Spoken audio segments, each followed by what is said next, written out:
the aisle talking about the internet tax bill that passed the Senate. Well, consider this. I haven't heard many speak to the notion that there's many ways to deal with issues. There's an old Jerry Lewis movie out, I believe the title was Don't Raise the Bridge, Lower the River. You see where I'm getting at?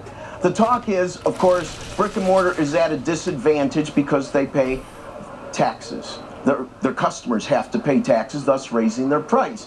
But very little discussion is really concentrating on the fact that maybe the problem isn't to have customers on the internet pay more in taxes. Maybe it should be brick and mortar should find some relief on their taxes. But the problem is that states can't afford to because they have such large liabilities that are on autopilot. And that's the theme for today. There's a great paper written by the Manhattan Institute. It came out for April of 2013 titled Government Crowded Out. And I want to put one excerpt on the screen by Daniel DeSalvo, who is one of the senior fellows there.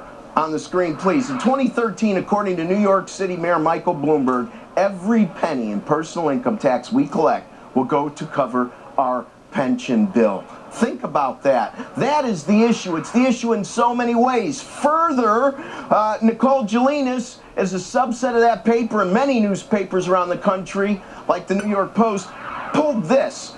Bloomberg's final year, the city will spend $8.7 billion on the police department, nearly double the 2002 figure at more than 3 times the rate of inflation. We'll spend more on cops' benefits this year than on salaries. The same could be said for many other professions like teachers. So what happens is, in order to deal with this, states have to either raise taxes, fiscal gimmickry, more debt, or spend less. And believe me, I don't mind spending less, but it disproportionately affects many like the poor. We need to be honest and deal with pensions and other entitlements on a federal and state level. Otherwise, this story is going to continue to balloon out of control, and instead of lowering the bridge, we are going to be trying to tinker with the river. Back to you, Simon. Well, it's Rick, but it's definitely a hot topic, no doubt about that. Rick Santelli, we'll see you in the